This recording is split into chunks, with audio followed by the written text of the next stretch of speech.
जय Hind guys. Now start और next video lectures. अपनी कड़ी को हम आगे बढ़ाते हैं। जो हम लोग रियल एनालिसिस पे जो क्वेश्चन उठाए हैं CSIR नेट के, उस कड़ी को हम आगे बढ़ा रहे हैं। अब अगेन हमने एक बड़ा मार्वलस क्वेश्चन पिकअप किया हुआ है जो CSIR 2017 जून में आया था और ये पार्ट सी का क्वेश्चन था। और इसके पहले की वीडियो लेक्चर्स में हम लोगों ने जो सॉल्व किया था यूनिफॉर्मली कन्वर्जेंट पे, उसी टाइप का क्वेश्चन अगेन हमने यहाँ पिकअप किया। और इसके पहले के लेक्चर में डिस्कस किया था कि वाई अगर सीक्वेंस ऑफ जो फंक्शन अगर गिवन है उसके डोमेन्स में अगर 0 और 1 है तो 0 और 1 पे आप लिमिट जो फंक्शन है, जो पॉइंट वाइज जो लिमिट है जो फंक्शन है, उसको पहले अलग से निकालिए। ऐसा अगर आप करते हैं तो जो बहुत सारी टेक्निकल प्रॉब्लम मैथमेटिक्स में यूनिफॉर्मली कन्वर्जेंट को लेके होगी वो प्रॉब्लम दूर हो जाएगी। जैसे यहाँ इस क्वेश्चंस को इसीलिए बेसिकली हमने यहाँ पिकअप किया हुआ है। और इस टाइप का क्वेश्चंस एग्जामिनर के लिए बड़े इंपॉर्टेंट होते हैं। वो क्वेश्चन पूछते हैं। अच्छा, ऐसे क्यों बड़े इंपॉर्टेंट होते हैं? जैसे जैसे हम सोल्यूशन हमारा आगे बढ़ते जाएगा, जो इस वीडियो लेक्चर को बड़ा सीरियसली वॉच कर रहा है उसके लिए डेफिनेटली वो सारी चीजें क्लियर हो जाएंगी, कुछ कहने की जरूरत ही नहीं है। तो now let us start here. Question क्या है देखते हैं कि let fn x is equal to this. ये हमारा कोई सीक्वेंस ऑफ फंक्शन है। ये तो नेचुरल सी बात है, ऑलरेडी रहता है for all n belongs to natural number. अब यहाँ बात कही गई है x बिलोंग्स टू r, एक कीवर्ड्स है। मीनिंग है कि ये जो सीक्वेंस ऑफ फंक्शन है ना पूरे रियल नंबर पे वो डिफाइंड है, right. Which of the following are true. अब कहा है कि जो ऑप्शंस हैं उसमें कौन से ट्रू हैं उन्हें मुझे पता करना है। तो पहला है कि fn converges pointwise on this. अब डोमेन तो आर था लेकिन जो क्वेश्चंस क्रिएट किया गया CSIR द्वारा वो अब यहाँ 0 to 1 हो गया है। अब आर नहीं आएगी, बी कीप इन माइंड है। टू कंटिन्यूअस फंक्शन देखेंगे बहरहाल वो क्या है। डोमेन की बात हम क्लियर करें क्योंकि हमने पढ़ा था दिस इज द कीवर्ड्स। अब सेकेंड अगेन है डोमेन यही है हमारा। थर्ड में कन्वर्जेंट यूनिफॉर्मली है बट अब वहां डोमेन की गेम बदल गई है, 1/2 और 1 हो गई। अब ये डे नहीं रही ना ये रही। और थर्ड तो एक जनरल चीज है जिसको हम लोग डिस्कस करेंगे। यहां देखा जाए तो 0 1 दिया हुआ है। तो सबसे पहले जो हम लोग लिमिट फंक्शन क्या था, f of x is equal to limit n tends to infinity fn x ये निकालते हैं। इसको हम लोग लिमिट फंक्शन भी बोलते हैं और limit point of the function. But limit point of the function बोला नहीं जाता है, बट रियल में वो limit point of the function ही है। ये सीक्वेंस है, this is the sequence here. और n टेंड्स टू इंफिनिटी करके वैल्यू निकाल लेते, this is the what, this is the limit point. Already हो गई वो, बट यहाँ उसको एक नाम देते हैं भाई, प्रोसेस है एक नाम दिया गया, this is the limit function, तो उसको हम लोग लिखते हैं। और दूसरी बात है कि f ऑफ x की जो भी वैल्यू आएगी इसको हम लोग पॉइंट वाइज लिमिट भी कहते हैं। This is also known as the pointwise limit, और यार इसको लिमिट फंक्शंस भी बोलते हैं। तो यहाँ हमारा आया है कन्वर्जेस पॉइंट वाइज। तो पॉइंट वाइज का मतलब कि हम f of x, this is the f of x को लिमिट फंक्शन भी कहते हैं। पॉइंट वाइज कन्वर्जेंट का जो कंसेप्ट होता है वो f ऑफ x के लिए, मतलब एक f ऑफ x हम देखेंगे कि वो किस पॉइंट पे कन्वर्ज हो रहा है। तो चलते हैं f ऑफ x निकालते हैं। तो सबसे पहले यहाँ 0 दिया है तो पहले हम 0 के लिए बात करेंगे। तो fn x is what is the fn x। fn x हमारा जो है 1/1 plus n square x square. अब x इज इक्वल टू 0 लिख दिया जाए, नहीं सॉरी हाँ x इज इक्वल टू 0। तो fn 0 क्या वैल्यू आएगी, 1/1 plus that is 0 is equal to 1। Meaning ये हो गई कि fn 0 की वैल्यू 1 होगी for all n belongs to n at x is equal to 0। अगर मैं यहां लिमिट की बात करूं, limit n tends to infinity fn 0, तो this is the constant, this is the 1, यानी वैल्यू 1 हो गई मेरी। अब राइट, अच्छा ये भी मेरी जो वैल्यू निकाले हैं this is the definitely limit function at x is equal to 0। 1 भी प्रेजेंट है तो 1 के लिए भी निकाला जाए, हमने कहा भी था। अब fn 1 निकाल लीजिए, क्या आएगा 1/1 प्लस x की जगह जब मैं 1 लिखूंगा तो n स्क्वायर होगा। और सीधी सपाट बात है, अगर n इंफिनिटी की ओर अगर मैं टेंड करूं तो क्वांटिटी मेरी 0 की ओर टेंड होगी as n tends to infinity.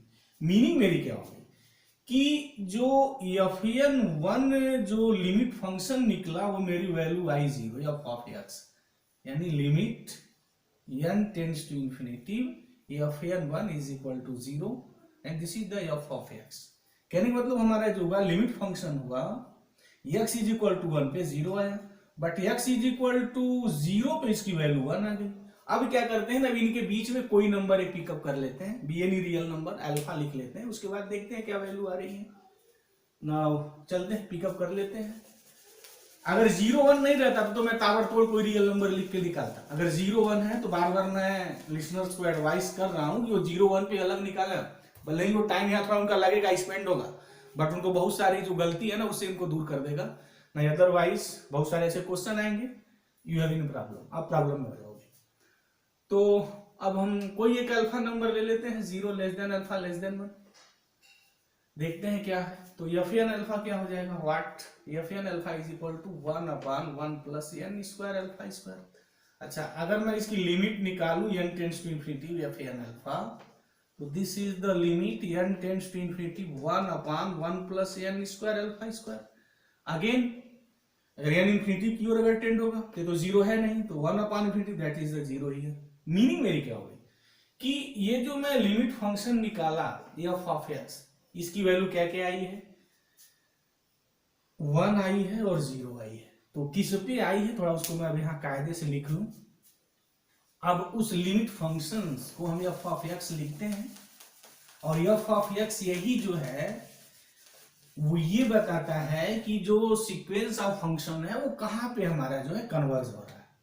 तो यस, तो जो एफ ऑफ एक्स मैंने निकाला, F of X nothing limit N tends to infinity F N X this for all X, ये मतलब होता है this is the F of X. तो इसकी वैल्यू क्या आई है, जब x इज इक्वल टू 0 लिखा गया है तो इसकी वैल्यू 1 आ गई है इस फंक्शन की, और 0 और 1 के बीच में 1 है और 1 के बीच में है, 0 से ग्रेटर है, तो इसकी वैल्यू मेरी 0 है।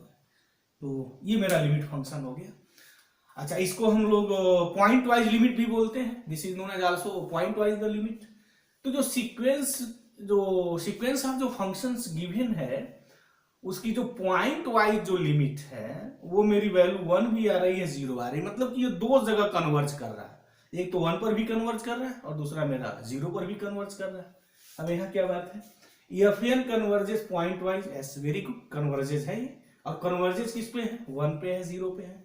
बट यहाँ आगे ऑप्शन में क्या कहा है कि टू ए कंटिन्यूअस फंक्शन, यानी जो पॉइंट वाइज जो कन्वर्जेंट है एफ ऑफ एक्स है, क्या वो कन्वर्ज कर रहा है किसी कंटिन्यूअस फंक्शन पर? नहीं, F of X is not continuous, F of X is not continuous, continuous नहीं है। इसको बड़ा इजीली देखा जा सकता है कि x इज इक्वल टू 0 पे 1 है, मतलब अपर यहाँ जब हम वैल्यू निकाल कंटिन्यूटी जब चेक करेंगे तो this function is not continuous at x is equal to 0। x is equal to 0 is a critical point, this is the easy. तो मीनिंग क्या होगी, पहला ऑप्शन मेरा कट हो गया, फर्स्ट ऑप्शन कैंसिल है कि F N converges pointwise on this to a continuous, continuous function नहीं है। अगर इस ऑप्शन में से ये हटा दिया जाता, ये हट जाता, तो F N converges pointwise on this बात हो जाती डेफिनेटली, बस यहाँ फंक्शन नहीं लिखता तो दिस इज द क्लियर। यानी इसकी बात अगर नहीं होती, सिंपली लिखता converges pointwise to a function, बस फंक्शन की बात हो गई, दिस फंक्शन कन्वर्ज है मेरा, हो गया। सेकेंड क्या है, एफ एन कन्वर्जेस यूनिफॉर्मली, अब यूनिफॉर्मली की बातें आया है, यानी जो सेकेंड और थर्ड जो ऑप्शन है वो यूनिफॉर्मली कन्वर्जेंट को लेकर के हैं। सेकेंड और थर्ड में चेंज ये है कि एक में डोमेन मेरा डोमेन अलग हो गया है और दूसरा का डोमेन अलग हो गया है। तो चलते हैं देखते हैं यूनिफॉर्मली कन्वर्जेंट क्या है। तो यूनिफॉर्मली कन्वर्जेंट की जो बात है वो एक ही यहाँ रिजल्ट है, उस रिजल्ट पे ही हम लोग वर्क करते हैं। तो वो रिजल्ट क्या है, व्हाट इज द, ये निकालते हैं हम लोग। यमेन क्या होता है, मैक्सिमम ऑफ, पूरी गेम इसी पे है, F N X minus F of X, ये निकालते हैं। अब अगर यमेन टेंडिंग्स टू 0 हो जाए, for N tends to infinity, तो जो सीक्वेंस होता है वो यूसी यूनिफॉर्मली कन्वर्जेंट कहा जाता है। तो अब मेरा जो टोटल जो कैलकुलेशन होगा वो इस पे होगा, F N X minus F of X की मैक्सिमम वैल्यू निकालेंगे कि एक्स की वो कौन सी वैल्यू होगी कि मैक्सिमम मिलेगा फॉर ऑल एन, जो भी एन की जो मेरी वैल्यू है। तो हम देखते हैं कैसे निकालते हैं, और निकालने की उन्हें ट्रिक बताई थी कैसे निकालते हैं, कि वो जो मैक्सिमा मिनिमा का जो स्कूल स्तर का जो कंसेप्ट है ना, उस कंसेप्ट को ही यहाँ अप्लाई करते हैं। चलते हैं, तो पहले F N X minus F of X निकाल लें। क्या वैल्यू आएगी भाई? Absolute value of F N X minus F of X is equal to F N X 1/1 plus N square X square minus this F of X is equal to what? This is the problem here, this is the problem here कि अब मैं F of x क्या लिखूंगा। तो एक बात यहाँ पक्का एक रिजल्ट है कि अगर कोई सीक्वेंस ऑफ फंक्शंस का जो आप लिमिट फंक्शन निकाल रहे हैं, if limit function is not continuous then definitely this is not uniformly convergent. जिस भी डोमेन्स की बात कही गई है और उस डोमेन्स में जो सीक्वेंस ऑफ फंक्शंस आप निकाल रहे हैं, जो आप लिमिट फंक्शन निकालते हैं और वो लिमिट फंक्शंस अगर कंटिन्यूअस नहीं है तो फिर वो यूनिफॉर्मली कन्वर्जेंट नहीं होता है। This is a result. तो उस रिजल्ट का यूज करते हुए सेकंड ऑप्शन को ताबड़तोड़ काटा जा सकता है। F N convergent uniformly on this, तो ये 0 बनने के 0 इज द प्रॉब्लम पॉइंट। 0 मेरा प्रॉब्लम पॉइंट हो गया ना, क्योंकि 0 पे फंक्शन कंटिन्यूअस नहीं है। तो अगर लिमिट फंक्शन कंटिन्यूअस नहीं है तो यूसी तो होना ही नहीं है। This is a result. तो इस रिजल्ट का यूज करते हुए सेकंड कैंसिल हो गया, फर्स्ट कैंसिल हो गया, इसका हम लोगों ने एक्सप्रेशन कर ही दिया है। अच्छा, थर्ड जो चेक करना है ना, 1/2 और 1 चेक करना है। तो यहाँ जो 0 जो प्रॉब्लम है वो प्रॉब्लम तो हट गई। तो फिर थर्ड ऑप्शन के लिए मेरा जो फंक्शन होगा, अब तो फंक्शन हम थर्ड की बात लिख लेना, बाकी तो कैंसिल हो गया, उससे मतलब नहीं है हमें यहाँ। तो चलते हैं, कोई बात नहीं, इसको यहाँ रहने देना। अब हम यहाँ 1/2 और 1 की यहाँ बात कर रहे हैं। तो ये मेरा हो गया 0 हो गया, ये मेरा 1 हो गया। अच्छा, 1/2 तो यहाँ होगा। तो अब मुझे इस इंटरवल की बात करनी है, तो 1/2 और 1 के बीच में, तो यहाँ तुम्हारा फंक्शंस की वैल्यू 0 है। तो उस इंटरवल में दिस इज द 0, यानी मीनिंग हो गई 1/1 plus N square X square. अच्छा, अब मैं जो यहाँ बात कर रहा हूँ ना, वो बात मेरी यहाँ हो गई 0 less than X less than or equal to, इसकी बात हो गई मेरी यहाँ। वहाँ 0 हमारा जो है इंक्लूड नहीं है, राइट। अच्छा, हमें अब जिसकी बात करनी है वही लिख दें। चलते हैं, कोई बात नहीं, definitely 100% right here, there is no confusion. अब मुझे क्या करना है ना कि इसका मैक्सिमम निकालना है। तो एमएन क्या होता है? What is the MN? MN is equal to, हम लिखेंगे व्हाट? Maximum of this. हम मैक्सिमम कैसे निकालेंगे? हमने कहा था कि आप कंसीडर कर लीजिए this is the function G of X, or H of X, कोई भी ले लीजिए, 1 plus N square X square, right. अच्छा, एंड सिंबल यूज करिए, कोई फर्क नहीं पड़ता है, क्योंकि हमें डिफरेंशिएशन ऑफ एक्स के रिस्पेक्ट में लिखना है। हमारे लिए एन मैटर नहीं है, मैटर हमारे लिए एक्स है, क्योंकि मैं डिफरेंशिएशन एक्स का करने जा रहा हूँ। या 1 2 3 4 का वहाँ कोई मीनिंग नहीं है, या जो भी वैल्यू हो वो एज इट इज रहनी है। तो यहाँ जी डैश एक्स अगर मैं निकालूं तो क्या आएगा? डिफरेंशिएशन अगर किया जाए तो -2n square X upon 1 plus N square X square whole square. अब हमने इसके पहले के वीडियो लेक्चर्स में कहा था, जब भी इस तरीके के आप क्वेश्चंस लगाइए तो पहले ग्रेटर देन 0 करिए, मतलब इंक्रीजिंग फंक्शंस की बात करिए, उसके बाद तब डिक्रीजिंग फंक्शन की बात करिए, और पूरा जो मैटर है ना बिल्कुल क्लियर हो जाएगा, चांदनी रात की तरह बिल्कुल क्लियर हो जाएगा, you have no any problem. तो पहले ग्रेटर देन 0 करते हैं, देखते हैं कि एक्स की क्या वैल्यू आएगी कि ग्रेटर देन 0। और सबको पता है अगर जी ग्रेटर देन 0 आप कहने जा रहे हैं तो आप क्या मतलब है आपके कहने का कि हम इंक्रीजिंग फंक्शंस की बात करने चल रहे हैं। तो एस देख लेते हैं। अब यहाँ जी डैश ग्रेटर देन 0 की बात है, दिस इंप्लाइज, ये तो मेरा पॉजिटिव है, तो पॉजिटिव से मल्टीप्लाई करने पर इक्वालिटी चेंज नहीं होगी, तो -2n square x greater than 0। This implies अगर माइनस से मल्टीप्लाई करें तो ये मेरा रिजल्ट होगा कि एक्स लेस देन 0 हो गया। यानी जी डैश ग्रेटर देन 0 मतलब फंक्शन इंक्रीज करेगा कहाँ? X less then 0। अब मैं यहाँ बात करूं थोड़ी, अब इसको यहाँ मैं डिलीट करता हूं। दिस क्या हुआ, मतलब वहां से देख लिया जाए व्हाट, क्या कंक्लूजन निकल के आया। ये आया मेरा, ये हमारा हो गया 0, ये मेरा हो गया 1। 1.2 को मुझे कंसीडर करना था, इंडिकेट हमने कर दिया। बहरहाल ये जो मेरा फंक्शन बन के आया जिसे मुझे मैक्सिमम वैल्यू निकालनी है, ये x लेस देन 0 मतलब इधर के लिए ये इंक्रीज करता है, यहाँ इंक्रीज करता है, 0 के पहले फंक्शन इंक्रीज करता है। इंक्रीज करने का सिंबल कैसे बनेगा? जैसे जैसे हम आगे की ओर चलेंगे फंक्शन इंक्रीजिंग ऑर्डर में चलेगा, कुछ ऐसा ही एक रफ आइडिया तो बना सकते हैं ना। दिस इंक्रीजिंग ऑर्डर पे चल रहा है, एस। अच्छा जीरो पे क्या होगा मुझे पता नहीं है, जीरो से कम जो भी वैल्यू है तो बाउंड्री हमने ड्रा कर दी, तो जीरो के पहले फंक्शंस का नेचर हमारा ये है। अब यही बात अगर मैं जी यहाँ जी डैश लेस देन जीरो करूं तो क्या हो जाएगी, बस इनइक्वालिटी आप चेंज करिए, बाकी सारी चीजें वही रहती है ना। जी डैश लेस देन जीरो तो when x greater than zero, मतलब ये होगा कि जब एक्स आप जीरो के बाद नंबर लिखेंगे तो ये जो फंक्शंस मेरा जी ऑफ एक्स हुआ this is the what decreasing. अब यहाँ ये जीरो के बाद डिक्रीज करता है, तो डिक्रीजिंग करने का जो नेचर है फंक्शंस का कैसा होगा, what is the nature of the decreasing function. एक रफ आइडिया बन सकती है ना कि जीरो के बाद जैसे जैसे आप आगे चलेंगे फंक्शन डिक्रीज कर रहा है, तो मतलब ये हो गया ना this is the nature decreasing here. जब भी डिक्रीजिंग फंक्शंस की बात है जैसे आप बना के उसका आइडिया निकाल लीजिए, कोई इशू की बात है नहीं।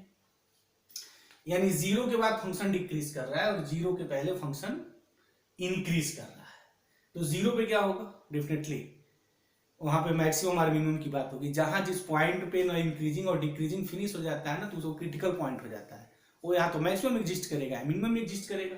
मैक्सिमम कैसे चेक करेंगे कि वो एफ डैश से निकालते हैं, अगर एफ डैश लेस देन यानी ऐसे निकालेंगे G double dash less than zero है तो मैक्सिमा होगा, और G double dash greater than zero है तो मिनिमा होगा।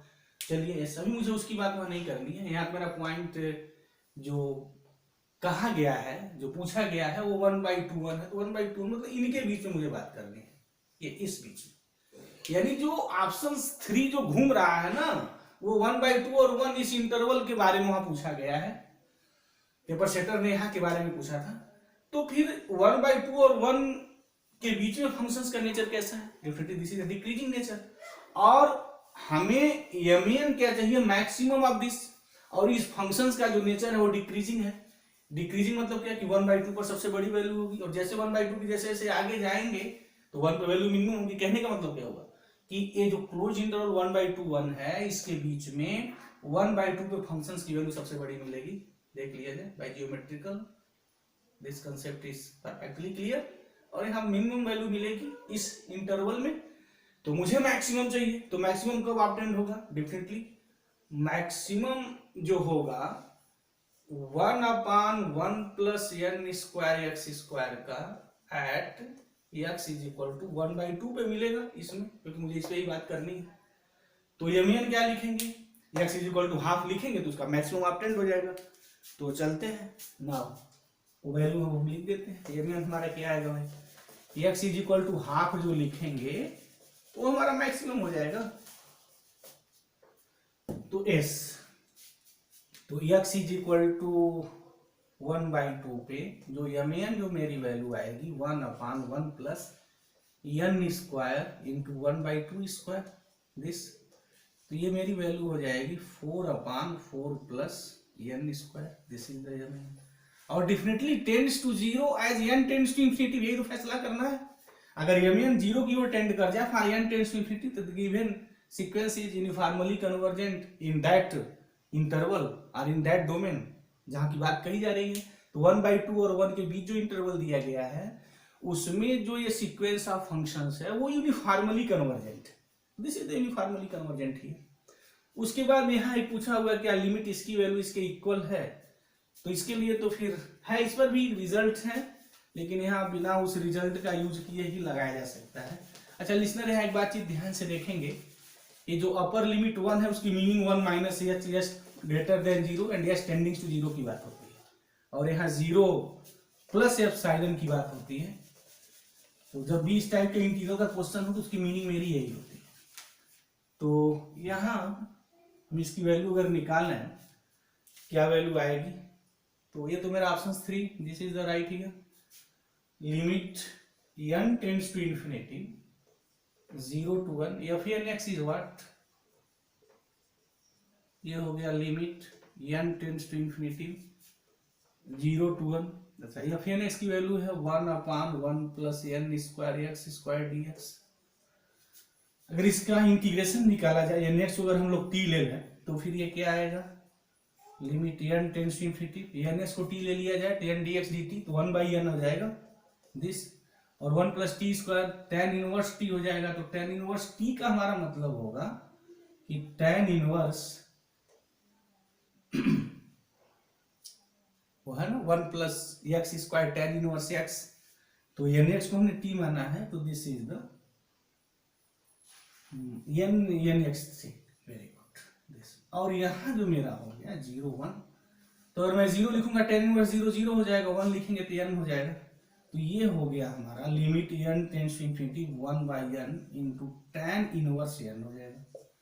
अच्छा अगर इन्फिनिटी लिखेंगे तो 1 by infinity this is the 0 and tan inverse infinity this is the pi by 2, तो दोनों की लिमिट एग्जिस्ट कर रही, तो आप डायरेक्ट लिमिट लिख सकते हैं। ये हो जाएगा 1 by infinity that is the 0 into this is the finite number pi by 2, तो दिस इज द 0, तो इसकी वैल्यू मेरी 0 आ गई। अच्छा नेक्स्ट देखा जाए, ये 0 to 1 limit n tends to infinity F N x d x, ये क्या होगा, ये 0 to 1। अच्छा 0 to 1 का मतलब 1 नहीं है, 1 minus H, H greater than 0 है, बात में ध्यान देनी है। तो 0 से 1 के बीच में हमने निकाला था कि इसकी जो वैल्यू थी दिस एफ एन एक्स, ये जो लिमिट की जो वैल्यू निकाली थी ना, क्या थी, दिस इज द 0 है यार, दिस कंसेप्ट है 0 to 1 के बीच में ग्रेटर देन 0, तो फिर this is the 0 and this is the dx, तो शुरू हो गया दिस इज द 0 इक्वल है, इसमें कोई बहुत बड़ी चीज नहीं थी। हेंस इसका मतलब ये होगा कि इस क्वेश्चन का जो ऑप्शन 3 था और जो ऑप्शन जो 4 था, this is the right answer here. तो I think this concept is clear. इस क्वेश्चन में जितने सारे कंसेप्ट यूज हुए थे वो सारे क्लियर हो गए होंगे, you have no any problem. अब एक छोटा सा क्वेश्चन और मैं 2017 का ही मैं पिकअप कर रहा हूं, छोटा सा क्वेश्चन है, उसको भी ये बी पार्ट्स का है। अब जिस क्वेश्चंस की मैं एनालिसिस कर रहा हूं, क्योंकि ऐसे क्वेश्चंस भी बड़े टेक्निकल होते हैं बी पार्ट्स का, but this is a technical question here. इसके पहले बहुत सारे ने यूट्यूब में इसका जो सॉल्यूशन प्रोवाइड किया था वो थोड़ा सही नहीं था, by concept this is the wrong here. हमारा किसी भी यहाँ ब्लेम लगाने का उद्देश्य नहीं है, गलती किसी से भी हो सकती है, या कोई मैथमेटिक्स का सर्वज्ञ नहीं है, सर्वज्ञ बनने का प्रयास भी नहीं करना चाहिए, वही लोग मारे जाते हैं जो सर्वज्ञ बनते हैं, तो मिस्टेक किसी से भी हो सकता है। बट यह जो क्वेश्चन एक पिकअप किया गया था अगेन 2017 में ही, और ये बी पार्ट का क्वेश्चन था। बी पार्ट का क्वेश्चन ये था कि if L is equal to limit n tends to infinity 1 upon n nth root of the factorial, then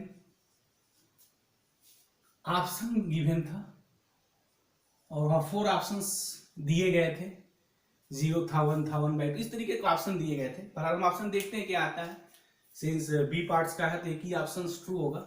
अच्छा ये क्वेश्चन इस टाइप का जो क्वेश्चन है, अगर जनरल हम लोग लिमिट जो पढ़े हैं, जो कंसेप्ट है, और उससे हम लोग लगाए तो this is the problem here, there is the problem here. Actual में जो क्वेश्चन CSIR नेट द्वारा बनाया गया था ना, कि ये एक रिजल्ट पे बनाया गया था, और वो रिजल्ट क्या, उस बात को मैं लिख रहा हूँ, बड़ा इंपॉर्टेंट रिजल्ट है। अक्सर उस रिजल्ट पे क्वेश्चन बनते हैं, बट एग्जाम टाइम में ये चीजें दिमाग से उतर जाती हैं, but always keep in the mind the result, क्योंकि 50 से 60% क्वेश्चन रिजल्ट पे ही बनाए जाते हैं। रिजल्ट ये था कि अगर हमारे पास an कोई सीक्वेंस है such that an greater than 0 for all n, और limit n tends to infinity an is equal to l है, तो then limit n tends to infinity a1 into a2 and dot so on an raise to the power 1 by n की value भी l होती है। This is the very important result in the sequence. Sequence में बड़ा important result है limit निकालने के लिए। यहां अगर हम लोग देखें इस चीज को, कि क्वेश्चन ऐसे रियल में बनाया गया था कि अगर मैं here an is equal to 1 by n की बात करूं, तो limit n tends to infinity 1 by n definitely 0 आएगा। नाउ अगर मैं a1 into a2 and dots 1 an की बात करूं raise to the power 1 by n तो क्या आएगा जरा देखा जाए। a1 वाट 1 बाई 1, a2 क्या होगा 1 by 2, a3 1 by 3, a4 1 by 4 and dots 1 by ये होगा। अच्छा इसको मैं ऐसे भी लिख सकता हूं 1 upon 1 into 2 into 3 and dots 1 n raise to the power 1 by n this is equal to, अच्छा 1 2 3 एंड डॉट्स 1 n को ही तो फैक्टोरियल n में लिखा जाता है। This is known as the factorial n raise to the power 1 by n। इसको मैं ऐसे भी लिख सकता हूँ 1 upon factorial n 1 by n s, और इसको ऐसे भी लिखा जा सकता है nth roots of the factorial n this.